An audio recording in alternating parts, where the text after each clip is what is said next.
just as you are to worship. Come, just as you are before your God.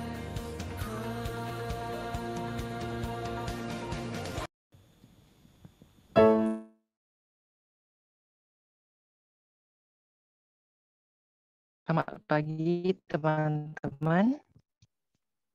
Sangat bersyukur kami dapat berkumpul kembali dalam ibadah online pada hari ini. Sebelum kami memulai ibadah, mari bersama-sama kita bersatu dalam doa. Tuhan, terima kasih atas penyertaan-Mu sampai saat ini ya Tuhan. Sekarang kami akan memulai ibadah kami pada hari ini. Berkatilah kami agar kami dapat mengerti dengan sungguh-sungguh apa yang akan disampaikan pada khotbah nanti. Terima kasih Tuhan, dalam nama Tuhan Yesus kami berdoa. Amin. Yuk teman-teman, mari kita bersama-sama menaikkan satu lagu pujian. Nyanyi puji. Terpujilah Tuhan, Allah Israel, sebab Ia melawat umat-Nya dan membawa kelepasan baginya. Mari bersama-sama kita naikkan pujian, nyanyi puji Tuhan. Nyanyi puji Tuhan, bangun bait kudus-Nya. Di tempat ini Yesus telah lahir, kemuliaan Tuhan dinyatakan. Oh sukacita, bangun bait kudus-Nya. Persembahkanlah seluruh hidupmu bagi kemuliaan-Nya. Anugerahnya bagiku, kasih-Nya dicurahkan. Sambutlah Dia, Juru Selamat. Bersoraklah, nyanyi puji Tuhan. Bangun bait kudus-Nya.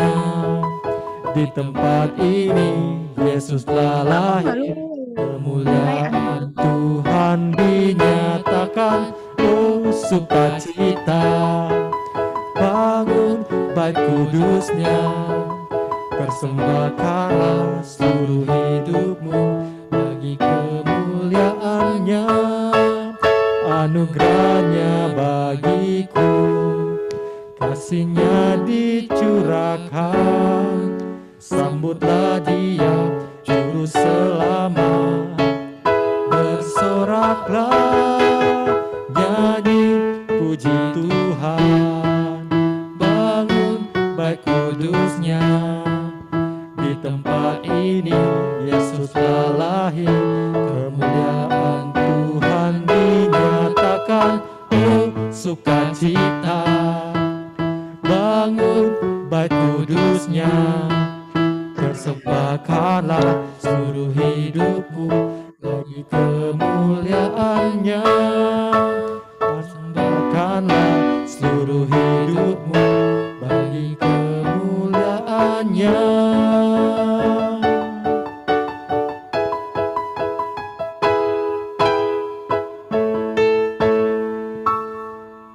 Amin. Kemuliaan. Oke teman-teman, sebelum memasuki khotbah, mari kita bersama-sama menaikkan satu lagu Hati Hamba. Sebelum kita mendengar firman Tuhan, mari kita menyanyikan lagu Hati Hamba.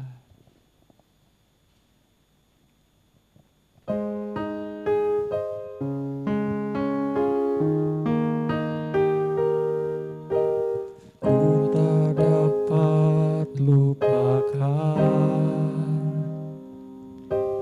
kebaikan yang ku terima, pengorbananmu yang mulia, jadikan ku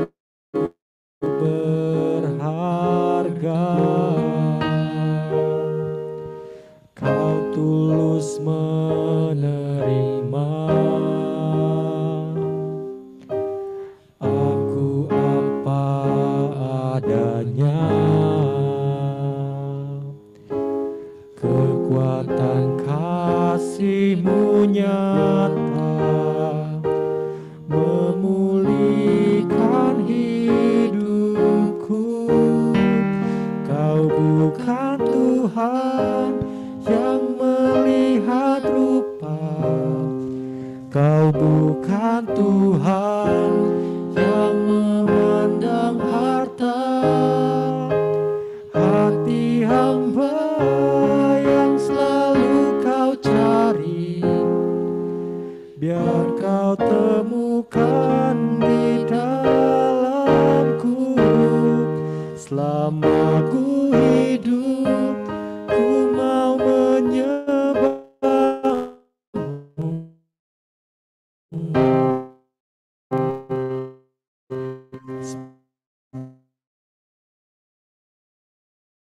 Sebab Engkau sangat, ku persembahkan kepadamu, Yesusku.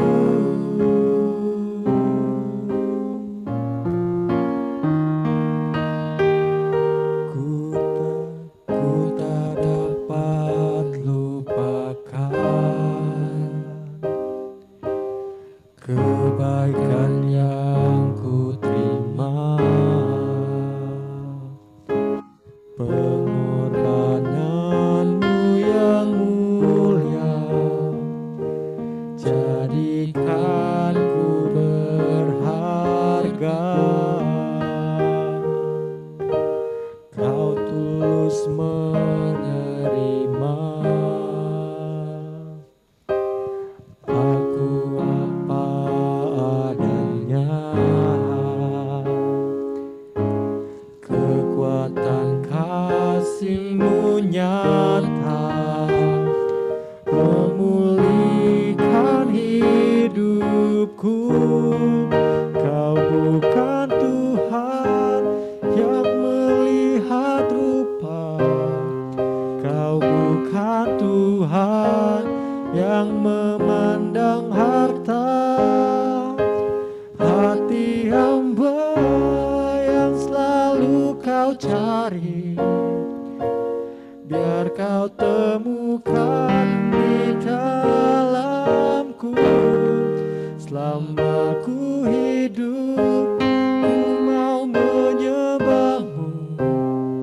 Sebab Engkau sangat berarti bagiku.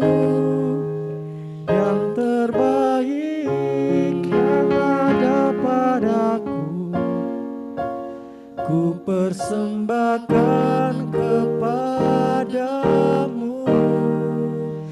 Bukan Tuhan yang melihat rupa, Kau bukan Tuhan yang memandang harta. Hati hamba yang selalu Kau cari, biar Kau temukan di dalamku.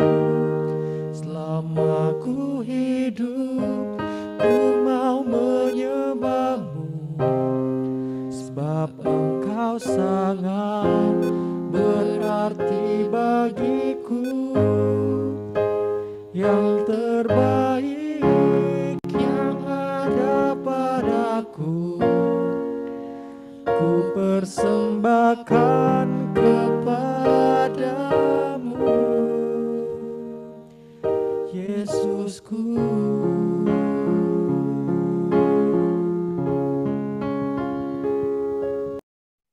Teman-teman, mari kita berdoa sekali lagi sebelum kita mendengarkan firman Tuhan. Yuk kita berdoa. Terima kasih ya Bapa untuk kasih setia dan kebaikan-Mu. Kami boleh saat ini mendengarkan firman Tuhan, boleh beribadah kepadamu. Tuhan tolong kami, siapkan hati kami ya Tuhan, agar kami boleh diberikan konsentrasi yang baik. Dan ketika kami mendengar, merenungkan firman ini, kami boleh merasakan kehadiran-Mu, kami boleh merasakan kasih-Mu yang mengubah hidup setiap kami. Terima kasih ya Bapa. Dalam nama-Mu kami berdoa. Amin. Selamat pagi sekali lagi teman-teman. Bagaimana kabarnya? Ya, yuk boleh kasih reaction nggak? Untuk saya boleh tahu kabar teman-teman itu seperti apa? Baik, tidak baik. Sayangnya reaction ada yang begini nggak ya? Nggak ada ya, semua begini ya. Ya, puji Tuhan ya teman-teman, kita boleh dalam keadaan baik. Nah teman-teman, hari ini tanggal 28 November, kita itu sudah masuk di Minggu Advent yang pertama. Apa itu Advent? Advent itu simpelnya artinya adalah kedatangan. Jadi kita itu dipersiapkan untuk menyambut kedatangan Kristus ke dalam dunia. Jadi ini satu tradisi yang dirayakan oleh umat Tuhan, merayakan Minggu Advent 4 minggu di 4 hari Minggu sebelum hari Natal. Jadi 4 minggu lagi ya teman-teman kita akan merayakan Natal. Nah ini namanya Minggu Advent. Kita masuk Minggu Advent yang pertama, setiap minggu itu biasanya ditandai dengan penyalaan lilin. Kalau ada teman-teman orang tuanya yang sudah ambil lilin di gereja, waktu ikut kebaktian mereka ikut nyalakan lilin, gitu ya teman-teman. Jadi kita dengan memperingati hari Advent itu kita dipersiapkan untuk hati kita siap menyambut kedatangan Tuhan ke dalam dunia. Kita juga dipersiapkan untuk menyambut kedatangannya yang kedua kali nanti. Nah, di Minggu Advent ini kita akan sama-sama merenungkan satu tema besar, sama dengan tema umum, yaitu kisah kasih Kristus yang Dia nyatakan kepada tokoh-tokoh Alkitab yang terlibat di sepanjang masa-masa menjelang kelahiran Yesus. Nah, hari ini kita akan bahas tentang kisah kasih Kristus bagi Zakaria, yang kisahnya itu tercatat di Lukas 1 ayat 5 sampai 25. Mari teman-teman kita ikuti dengan kita lihat beberapa ayat, karena ayatnya panjang, kita tidak baca semua, saya hanya akan bacakan beberapa ayat dari Lukas 1. Nah, mari saya ajak kita untuk lihat ya. Saya bacakan Lukas 1 ayat 13, kemudian ayat 18 sampai 20. Lukas 1 ayat 13, tetapi malaikat itu berkata kepadanya, "Jangan takut, hai Zakaria, sebab doamu telah dikabulkan, dan Elisabet istrimu akan melahirkan seorang anak laki-laki bagimu, dan haruslah engkau menamai dia Yohanes." Ayat selanjutnya 18-20. Lalu kata Zakaria kepada malaikat itu, "Bagaimanakah aku tahu bahwa hal ini akan terjadi? Sebab aku sudah tua dan istriku sudah lanjut umurnya." Ayat 19, jawab malaikat itu kepadanya, "Akulah Gabriel yang melayani Allah, dan aku telah diutus untuk berbicara kepada engkau dan untuk menyampaikan kabar baik ini kepadamu." Ayat 20 selanjutnya, "Sesungguhnya engkau akan menjadi bisu dan tidak dapat berkata-kata sampai kepada hari di mana semuanya ini terjadi, karena engkau tidak percaya akan perkataanku yang akan nyata kebenarannya pada waktunya." Demikian firman Tuhan.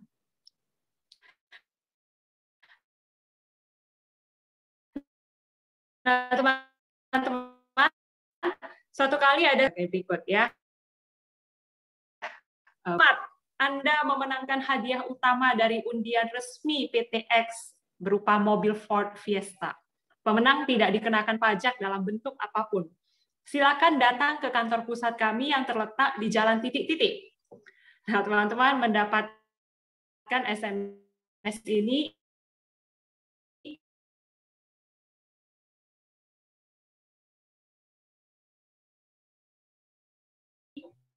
Bapak ini reaksinya dapat SMS yang bunyinya seperti, kalau ada, pernah nggak dapat SMS seperti itu? Kalau saya sih sering sih dapat SMS, "Selamat, Anda memenangkan hadiah 750 juta, selamat," begini begitu ya. Kalau teman-teman yang dapat SMS seperti yang didapat oleh Bapak ini, penipuan nih. Nah, yang lain gimana? Kalau SMS itu kamu terima, bagaimana reaksi kamu? Mau pergi ke kantor pusatnya? Ayo teman-teman, saya tunggu chat reaksi teman-teman yang lain. Saya mau tahu nih, teman-teman reaksinya kayak gimana ya? Blok nomornya, ya ide yang bagus ya. Di blok juga. Yang lain gimana reaksinya? Kalau ketemu ya dapat SMS seperti itu. Percaya? Biarin aja. Emang benar, nih, emang benar. Ini maksudnya apa ini, Steven? Emang benar tanya atau emang benar gitu?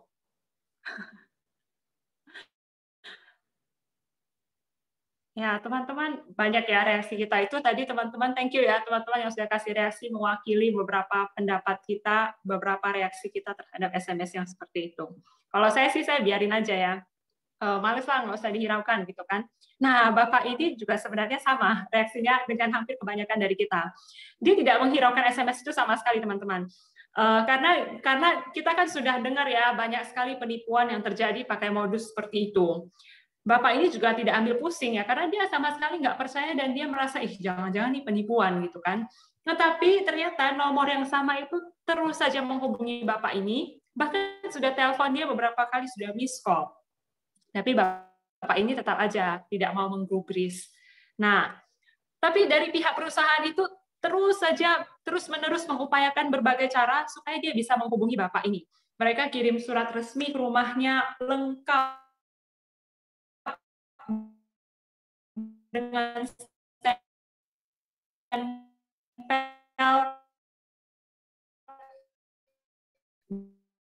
dan logo dari perusahaan. Ketemu, terus saya dihipnotis bagaimana? Bapak itu berpikir begitu, teman-teman. Nah, akhirnya, karena sudah berkali-kali batal ketemu dengan staf perusahaan itu, Bapak ini jadi merasa tidak enak sendiri. Nah, kali ini dia mengokekan untuk ketemu dengan orang-orang dari perusahaan ini. Jadi datanglah beberapa orang dari perusahaan itu ke rumah Bapak itu. Dan kemudian Bapak ini diantar ke perusahaan tadi. Waktu tiba di perusahaan itu, dia dikasih lihat sebuah mobil yang warnanya merah, seperti yang teman-teman lihat di layar. Ini kejadian nyata, teman-teman. Terus dikasih tahu, Pak, ini mobil merah Ford Fiesta resmi jadi milik Bapak karena Bapak menang undian dari program resmi kami. Nah, Bapak itu bilang waktu mobil merah itu ditunjukkan di depan mata saya pun, waktu saya lihat mobil itu pun, saya baru percaya 75%.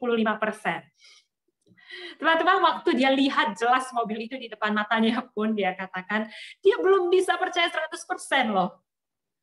Pihak perusahaan tuh berkata, ya memang sih kami bisa memaklumi sikap Bapak ini, karena sekarang penipuan itu dengan modus memenangkan undian begitu marak. Nah, teman-teman, memang ya harus kita akui bahwa percaya itu tidak mudah. Apalagi zaman sekarang. Wah, dengan kondisi yang sulit, kita itu sudah punya konsep bahwa kita perlu hati-hati, jangan terlalu cepat percaya kepada orang lain.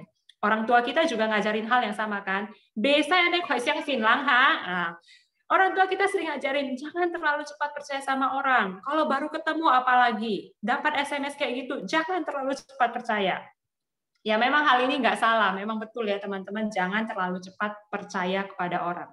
Tapi masalahnya begini teman-teman, konsep ini ternyata sudah membentuk pikiran kita sedemikian rupa.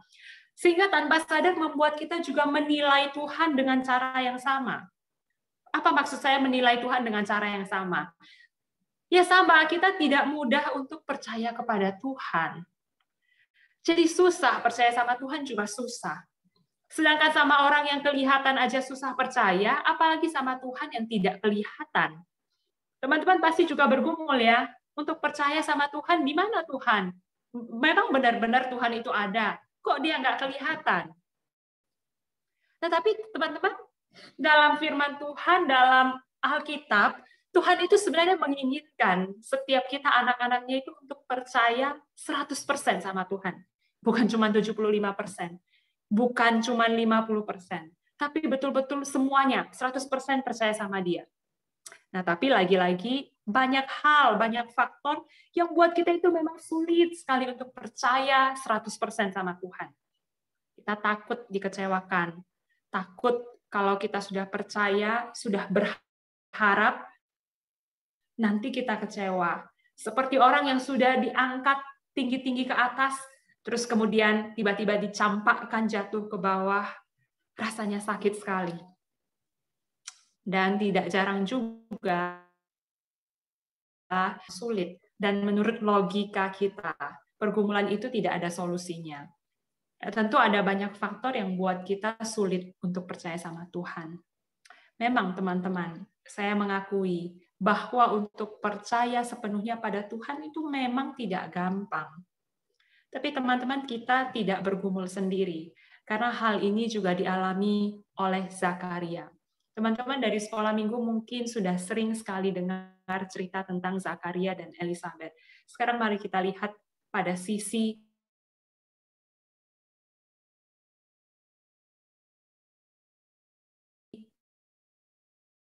kisah imam, atau kalau bahasa hamba Tuhan.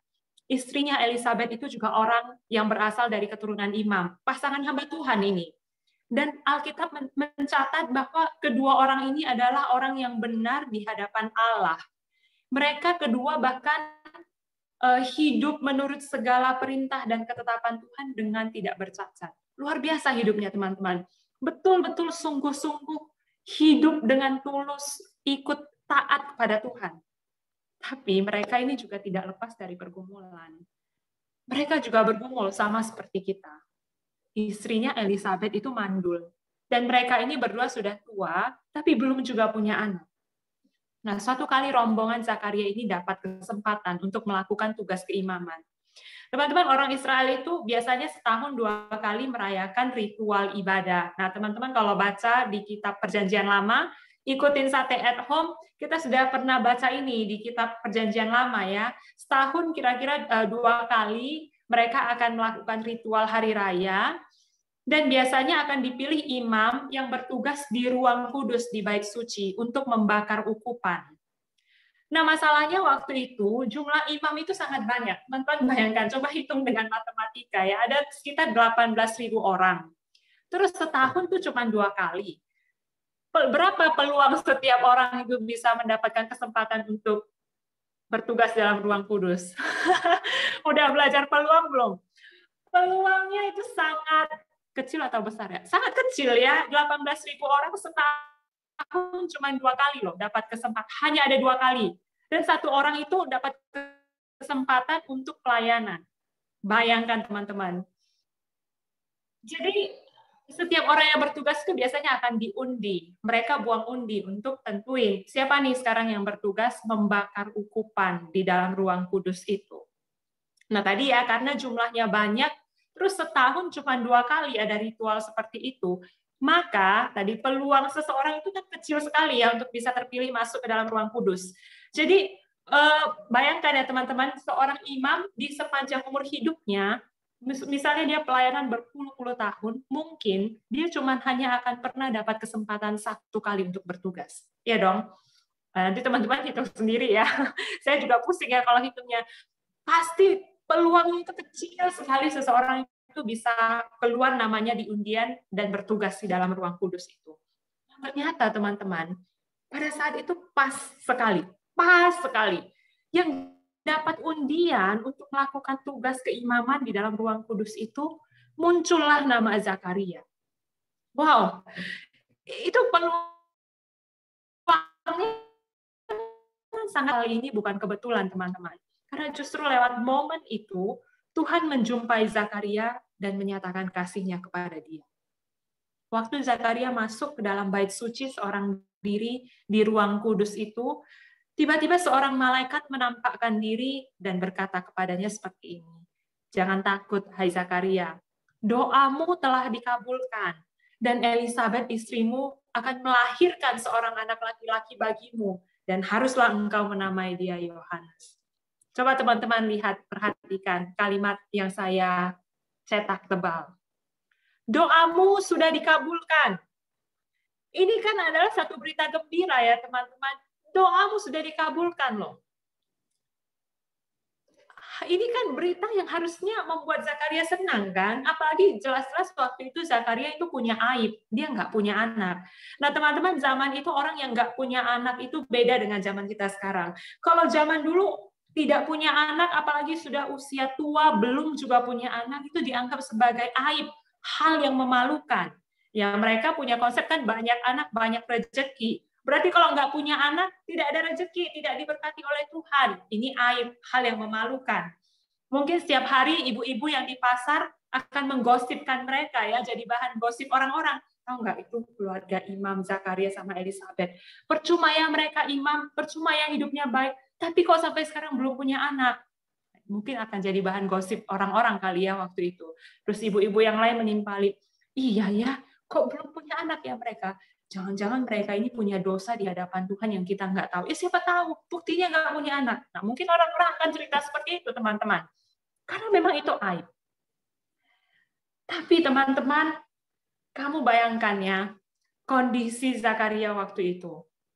Dia punya pergumulan, tidak punya anak, waktu bertugas, dapat kesempatan istimewa bertugas di Ruang Kudus, ketemu seorang malaikat utusan Allah yang namanya Gabriel, terus malaikat itu kasih tahu, istrimu akan melahirkan seorang anak. Oh, teman-teman, pesan ini sudah pasti bisa dipercaya. Kenapa saya bilang bisa dipercaya? Karena malaikat itu punya akses langsung dengan Tuhan dan setiap hari melayani Tuhan. Lagi pula begini teman-teman, Zakaria itu tadi ada dikasih keterangannya, dia ini seorang imam yang hidupnya tidak bercacat di hadapan Tuhan. Dia pasti setiap hari baca Alkitab. Waktu itu mereka baca Alkitab memang belum lengkap seperti kita, tapi mereka baca Alkitab Perjanjian Lama. Teman-teman kalau pernah baca Alkitab Perjanjian Lama, dengar cerita sekolah minggu, dalam Perjanjian Lama itu beberapa kali diceritakan peristiwa orang yang dijumpai oleh malaikat. Jadi Zakaria dengan konteksnya waktu itu harusnya percaya pada malaikat itu jauh lebih gampang, bukan? Nah, bukan cuma itu, teman-teman. Cerita tentang istri yang mandul diberikan anak pada usia lanjut itu juga bukan hal yang baru. Dalam Perjanjian Lama ada banyak kisah orang-orang yang mandul kemudian diberikan anak. Nah, teman-teman ingat nggak kisah apa itu? Coba ingat-ingat peristiwa di Perjanjian Lama, ada nggak pasangan suami istri yang mandul, terus Tuhan berikan mereka anak pada usia tua? Pernah baca nggak? Ada yang bisa jawab nggak? Boleh teman-teman ketik di chat atau ada yang mau ngomong langsung bisa unmute terus ngomong. Kira-kira ada kisah apa? Pernah ingat ada kisah Perjanjian Lama orang yang mandul, suami istri mandul, terus dikasih tahu nanti kamu akan punya anak di usia tua dan dia dapat anak. Boleh teman-teman ketik di chat atau unmute langsung ngomong. Siapa yang pernah ingat ada kisah seperti itu? Rio. Ya, Rio, apa Rio jawabnya? Dai kekaye, dai klasum. Gimana? Di klasum, metode tua Medan, klasum. Di classroom? Ya, Oh, klasum. Rio pernah lihat waktu di sekolah ceritanya. Pernah dengar ceritanya. Ya, cerita apa itu? Masih ingat cerita tentang siapa? Elizabeth dan Elizabeth Zakaria yang sekarang ya. Iya. Abraham dan Sarah. Lihat teman-teman, salah satu kisah masih ingat gak? Salah satu kisah yang mirip. Bukan cuma Abraham dan Sarah ya. Ada Hana yang Elkana yang lahir Samuel. Dan salah satu kisah yang cukup mirip dengan kisah ini Abraham dan Sarah. Yang dijanjikan keturunan punya anak dalam usia lanjut. Nah, teman-teman, kalau Zakaria sering baca Alkitab, baca Perjanjian Lama, udah pernah baca kisah seperti ini, terus hal ini kejadian dikasih tahu malaikat akan terjadi pada dirinya, harusnya percaya sama omongan malaikat waktu itu nggak terlalu susah kan? Karena sudah ada contohnya, gitu ya. Tapi coba lihat reaksi Zakaria setelah dia terima pesan itu dari malaikat. Dia tanya kepada malaikat, bagaimana aku tahu bahwa hal ini akan terjadi? Dalam terjemahan lain itu mengatakan kira-kira artinya begini. Bagaimana aku bisa yakin? Gimana aku bisa yakin kalau hal ini akan terjadi? Teman-teman lihat dua pertanyaan yang hampir mirip ini. Pertanyaan ini menunjukkan Zakaria itu ragu atau tidak percaya. Pertanyaan ini menunjukkan keraguan dan ketidakpercayaan dari Zakaria. Coba lihat teman-teman, bukankah ini hal yang cukup kontras? Tadi Zakaria dan istrinya mungkin sudah doa cukup lama untuk kehadiran seorang anak. Tapi waktu malaikat kasih tahu, doamu sudah dikabulkan loh, dia nggak percaya. Bahkan doa yang dikabulkan ini bukan cuma sebatas Zakaria itu punya anak. Tapi hal ini juga menjawab doa orang Israel yang sudah berdoa selama ratusan tahun untuk menantikan kedatangan Mesias yang bisa menyelamatkan mereka. Dan malaikat itu berkata bahwa anak yang dilahirkan oleh Elizabeth itu nantinya akan jadi besar di hadapan Allah. Dia akan penuh dengan Roh Kudus. Dia akan buat orang Israel berbalik sama Tuhan. Dia akan berjalan mendahului Tuhan dalam roh. Dia akan menyiapkan satu umat yang layak bagi Tuhan. Dan anak itu, kata malaikat, akan dinamakan Yohanes. Teman-teman, Yohanes itu artinya adalah God has been gracious. Allah telah bermurah hati. Allah telah menunjukkan kemurahan hatinya. Jadi teman-teman, yang disampaikan oleh malaikat ini bukan cuma sebuah kabar baik. Bukan cuma sebuah kabar baik, tapi dua buah kabar baik. Yang pertama, kabar baik untuk seluruh umat Tuhan waktu itu, bahwa waktu Tuhan untuk menyatakan kasih-Nya, untuk menggenapi janji keselamatannya itu sudah tiba. Dan yang kedua, kabar baik secara khusus bagi Zakaria, yang aibnya dihapuskan oleh Tuhan karena dia akan diberikan seorang anak. Tapi tidak mudah untuk Zakaria ini percaya sama Tuhan. Nah, mungkinnya ada banyak hal yang buat dia ragu. Mungkin saja dia merasa, aku tidak layak menerima anugerah ini. Atau mungkin dia merasa, ya nggak mungkin lah, aku ini begini begitu ya. Atau mungkin saja ya, selama ini mungkin dia belum cukup mengenal Tuhan yang dia layani. Sehingga waktu janji Tuhan itu dinyatakan kepadanya, dia nggak bisa percaya begitu aja. Nah, teman-teman, saya merenungkan, seringkali kita itu sulit untuk percaya kepada Tuhan, karena fokus percaya kita itu suka salah. Kita suka salah fokus ya, salfok. Kita itu lebih suka fokus pada objek atau hasilnya.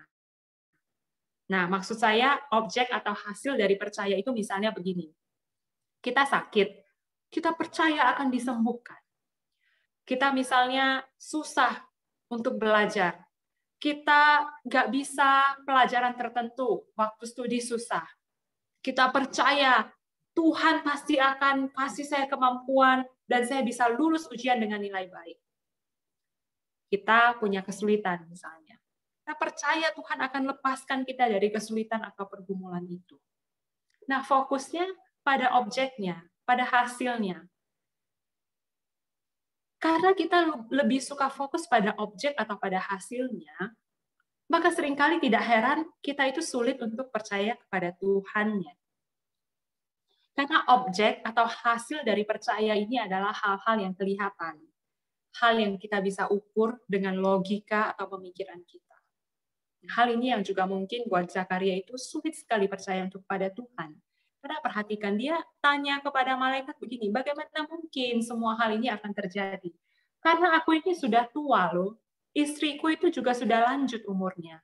Teman-teman lihat perkataan Zakaria, di mana fokusnya? Aku sudah tua, istriku sudah lanjut usia. Dia fokus pada objeknya, pada hasilnya, pada hal yang kelihatan, yang bisa dia ukur dengan pemikirannya sendiri. Memang pemikiran dia sendiri itu logika yang berlaku adalah kalau sudah tua tidak mungkin punya anak. Fokusnya pada hasilnya, pada objeknya. Padahal harusnya fokus percaya kita itu bukan pada objeknya, teman-teman, bukan pada hasilnya, tapi pada subjeknya, pada pribadi Allah itu sendiri, pada Allah sendiri. Kalau dalam kalimat ada subjek, predikat, objek. Subjek selalu berada kebanyakan di awal kalimat dan subjek yang jadi, kita katakan inisiator, yang melakukan, yang aktif. Sedangkan objek hanya bendanya saja. Objek hanya yang dikenai pekerjaan oleh predikat. Kalau kita belajar itu ya di bahasa Indonesia ya teman-teman. Harusnya kita percayanya pada subjeknya dong. Percaya pada pribadi Allah, pada karakter Allah. Ada perbedaan besar antara percaya sama Allah dengan percaya pada objeknya, teman-teman. Kalau fokus percaya kita adalah pada Allah, pada Tuhannya, maka itu berarti saya percaya pada karakter atau pribadi Allah itu sendiri. Saya percaya Tuhan itu maha kuasa. Saya percaya itu Tuhan itu maha kasih, mengasihi saya. Saya percaya Tuhan bisa sembuhkan saya dari sakit saya. Tuhan bisa pulihkan keluarga saya, pulihkan kondisi papa mama saya yang suka bertengkar, yang sudah no hope. Saya percaya dia bisa lakukan itu. Tapi, kalaupun Tuhan tidak menyembuhkan, kalaupun Tuhan tidak pulihkan kondisi papa mama saya seperti yang saya inginkan, kalaupun kondisi saya tetap sulit, saya juga tetap percaya sama Tuhan. Karena saya tahu apa yang dia perbuat itu tidak pernah salah. Bedakan teman-teman. Percaya pada subjek dengan percaya pada objek. Kalau kita percaya, fokus percaya kita adalah pada Allah itu sendiri, maka urusan sakit tidak disembuhkan, doa tidak dijawab, pergumulan tidak dilepaskan, kondisi masih sulit, studi masih sulit, semua hal, pergumulan masih tetap ada, tidak akan jadi persoalan bagi kita. Karena saya percaya bahwa baik dalam kondisi apapun, Tuhan itu tidak pernah sedetik pun memalingkan wajahnya dari saya. Dia tahu yang lebih baik, dia tahu yang paling baik buat saya. Dan sayanya itu cuma perlu belajar untuk semakin mengenalnya. Teman-teman, kita tidak akan mungkin bisa percaya 100% pada orang yang belum betul-betul kita kenal. Tapi kalau kita semakin mengenal orang itu, semakin tahu dia seperti apa, kita akan semakin belajar untuk percaya kepada dia 100%. Teman-teman katakan, bagaimana saya bisa mengenal Tuhan? Tuhan itu tidak kelihatan. Bagaimana saya bisa percaya dia ada? Saya nggak bisa lihat dia dengan mata saya. Teman-teman, tidak semua hal yang tidak kelihatan itu berarti tidak ada. Benar nggak? Hari ini teman-teman, kita tidak pernah melihat Wi-Fi itu bentuk gelombangnya seperti apa. Alatnya kita bisa lihat, alat Wi-Fi-nya. Tapi gelombang Wi-Fi itu seperti apa? Tidak pernah, orang mungkin belum pernah lihat, nggak bisa lihat, kita nggak bisa lihat bentuknya seperti apa. Tapi teman-teman, ada yang nggak percaya kalau Wi-Fi itu tidak ada? Konyol sekali, bukan zaman sekarang orang tidak percaya ada Wi-Fi. Kita semua pakai Wi-Fi, kita pakai sinyalnya untuk bisa Zoom sekarang. Teman-teman, kalau Tuhan tidak bisa kita lihat dengan mata jasmani kita, belum tentu, bukan berarti dia tidak ada. Kau bisa merasakan dia, teman-teman bisa mengenal dia, datang sama dia, cari dia. Kamu akan mengalami dan merasakan dia.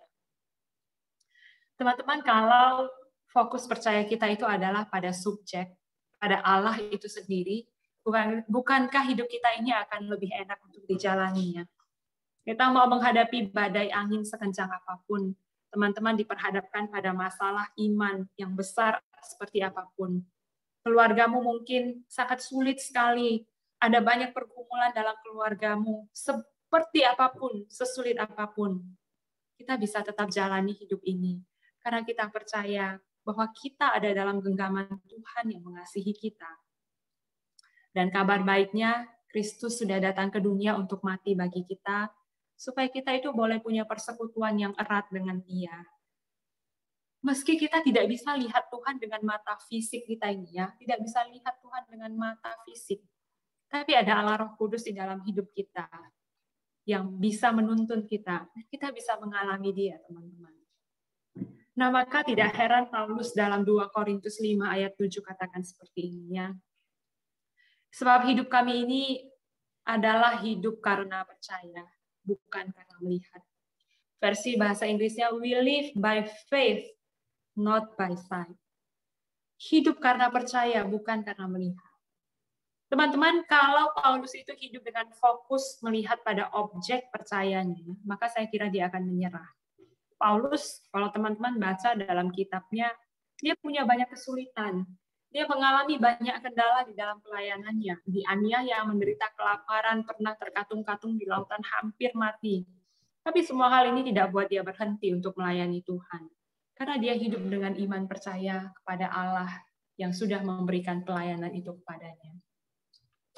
Teman-teman, tahun 1990 ada satu berita heboh tentang seorang yang namanya Bill Irwin. Heboh, dia itu berhasil menyelesaikan pendakian gunung. Tapi yang buat beritanya heboh bukan karena dia selesaikan mendaki gunung, tapi karena dia selesaikan pendakian gunung itu dalam kondisi dia ini buta. Dia ini nggak bisa lihat sama sekali, teman-teman, dan dia tidak pakai kompas ataupun pakai maps. Satu-satunya yang menemani dia dalam perjalanan itu adalah anjing peliharaannya yang memandunya dengan suara gonggongan. Jadi anjingnya gonggong kemana, itu berarti dia ikutin kemana. Tapi itu pun bukan berarti perjalanannya itu mudah karena dia nggak bisa lihat sama sekali. Dan dia butuh waktu 8 bulan untuk bisa selesaikan perjalanan itu. Dan dalam waktu itu entah sudah berapa kali dia terjatuh, dia menderita sakit, ada tulang rusuknya yang patah, sekujur tubuhnya penuh luka. Tapi dia tetap jalan selesaikan perjalanan itu meski dia nggak bisa lihat. Nah, teman-teman, memang setelah Bill ini bertobat jadi orang percaya, satu ayat yang menguatkan dia adalah 2 Korintus 5 ayat 7. Sebab hidup kami ini adalah hidup karena percaya, bukan karena melihat. Tidak berapa lama setelah dia bertobat, dia ini mengalami kebutaan permanen. Dan dia ingin menghidupi ayat ini, juga membagikan pesan ayat ini kepada setiap orang dengan lakukan pendakian ini. Teman-teman, hidup percaya pada Allah yang tidak kelihatan itu memang tidak mudah ya. Lebih mudah untuk kita percaya pada hal-hal yang kelihatan, hal-hal yang kita bisa ukur dengan logika atau pikiran kita sendiri.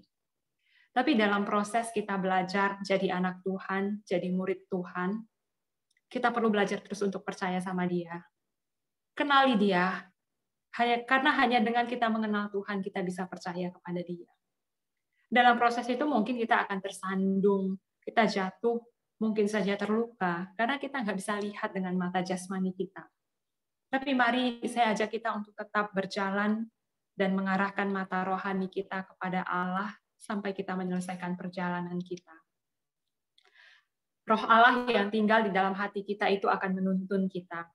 Teman-teman hanya perlu belajar dengar, belajar mendengar tuntunannya, belajar untuk percaya kepada Dia. Nah, teman-teman, di akhir kisahnya, Zakaria ini, yang tadinya kita baca, dia ragu, dia tidak percaya, sekarang dia sudah bisa belajar untuk percaya sepenuhnya kepada Tuhan. Hal itu yang buat dia rela untuk menyerahkan haknya sebagai ayah dengan menamai anaknya Yohanes, tepat seperti yang dikatakan malaikat. Dia merasakan God has been gracious. Nah, padahal menurut tradisi waktu itu seorang anak itu harus dikasih nama sesuai dengan nama ayahnya.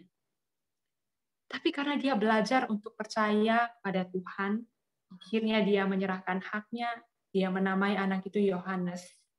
Dan kalau teman-teman baca di kitab Lukas itu, ada bait yang panjang berisi pujian Zakaria kepada Tuhan. Karena dia merasakan lawatan Tuhan. Dia katakan salah satu kalimatnya, terpujilah Tuhan Allah Israel, sebab Dia telah melawat umatnya dan membawa kelepasan baginya.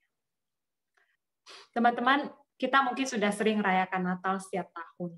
Tapi saya rindu biarlah di Natal tahun ini, setiap kita itu boleh semakin mengenal Tuhan secara pribadi.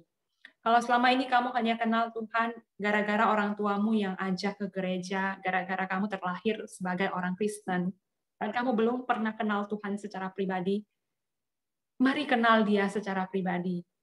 Kamu boleh datang, cari Dia. Kamu akan menemukan Dia dan merasakan Dia. Saya kasih challenge buat teman-teman di Natal tahun ini.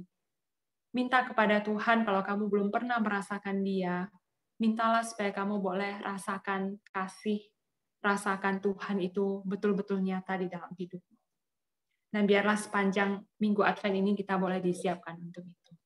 Mari teman-teman kita tundukkan kepala, kita datang secara pribadi kepada Tuhan. Saya beri kesempatan kepada setiap kita untuk datang secara pribadi kepada Tuhan. Kalau ada banyak pergumulanmu, kesulitanmu, yang kamu tidak mengerti, kalau ada kondisi yang sulit yang kamu hadapi, entah itu dalam studimu, dalam relasimu dengan teman-teman, entah itu dalam keluargamu, papa mama, entah itu dalam kesehatanmu, siapapun, pergumulan apapun yang kamu alami, dan kamu belum melihat jawaban atas doa itu. Hari ini kita diingatkan untuk tidak salah fokus. Tidak salah fokus pada objek, pada hasil. Tapi biar kita boleh fokus pada Tuhan. Boleh fokus pada pribadi Tuhan itu sendiri. Dan teman-teman boleh merasakan tuntunan Tuhan. Boleh merasakan kasih Tuhan. Sehingga apapun yang Dia izinkan terjadi dalam hidupmu, kamu boleh tetap percaya dan berharap kepada Dia.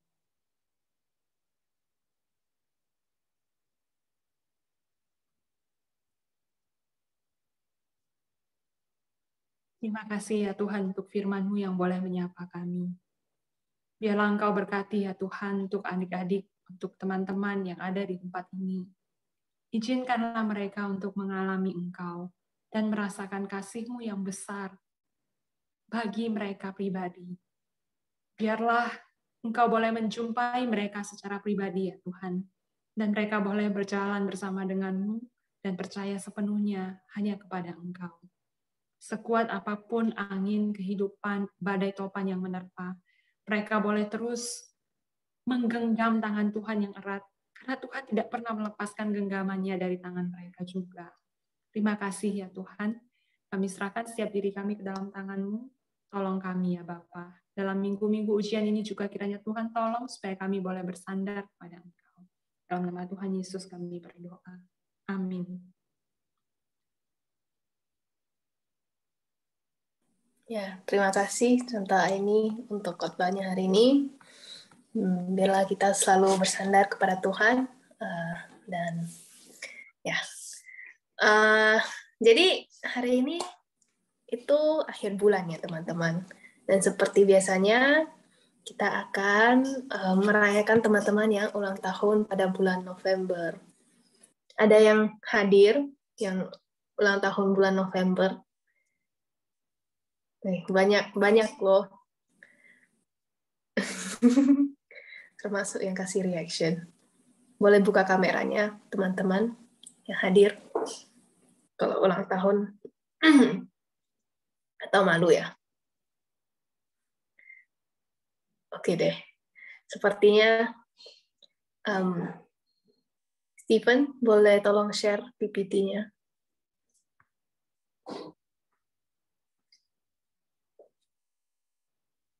Sebentar ya, teman-teman.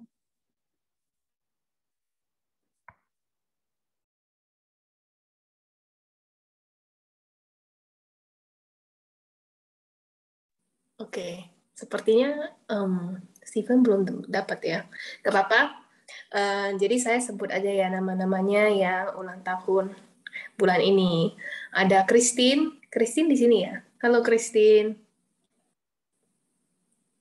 Halo Christine. Halo. Okay. Happy birthday. Ya, oke. Thank you. Ada juga Janice belum di sini ya. Ada Natasha, Tria Kristabella, Katrina, Javin, Albert, Jacqueline juga di sini kayaknya tadi. Iya. Halo Jacqueline.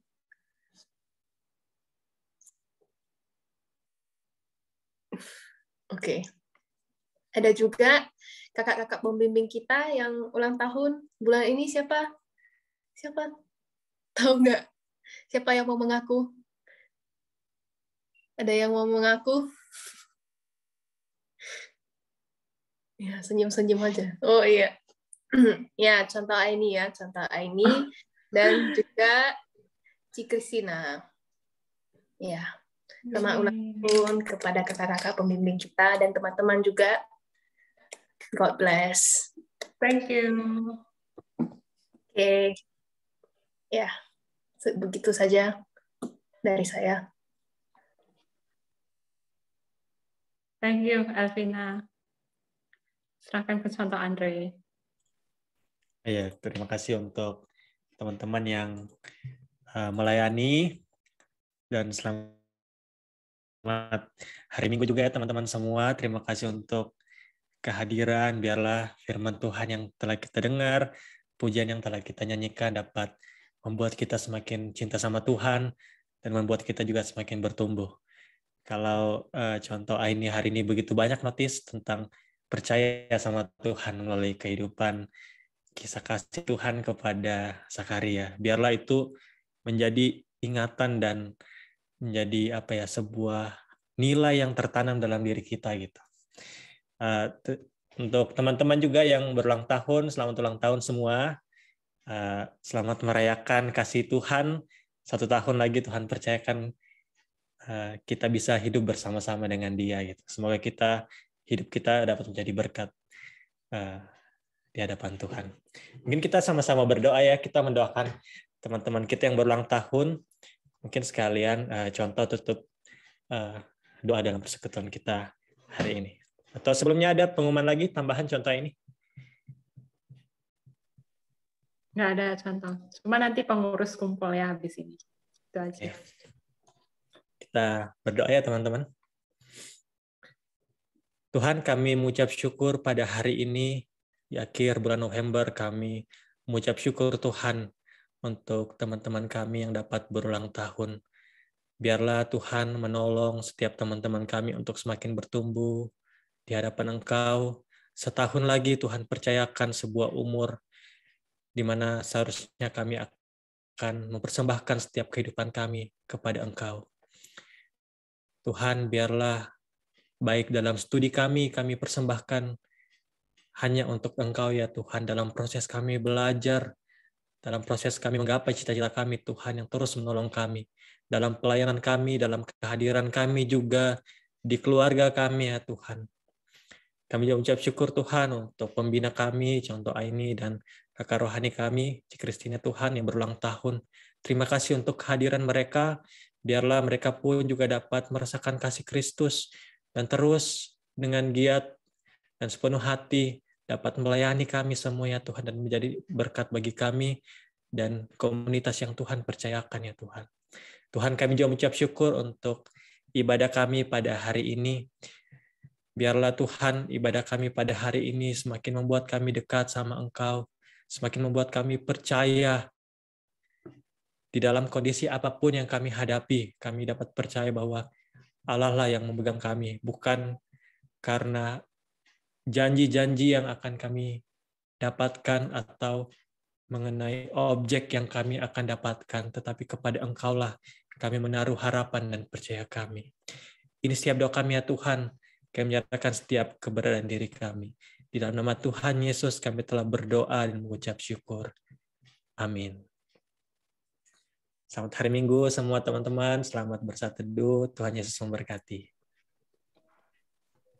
Foto ya, foto. Oh ya, kita foto Lupa dulu. untuk ini. Foto dulu, Rio. Kita foto dulu, kita foto. teman-teman. Kita foto sebentar. Sabar teman-teman, sabar. Boleh open cam-nya teman-teman.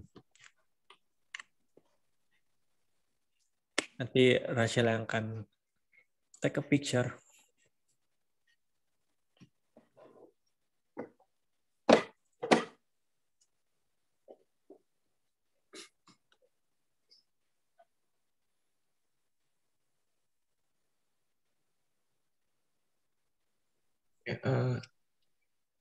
Saya hitung ya dari 3, 2, 1. Ya, sekali lagi. 3, 2, 1.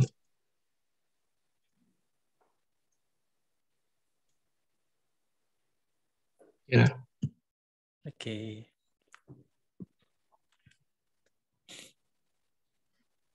Thank you teman-teman. Happy Sunday. Sunday. Hai Calvin. Bye.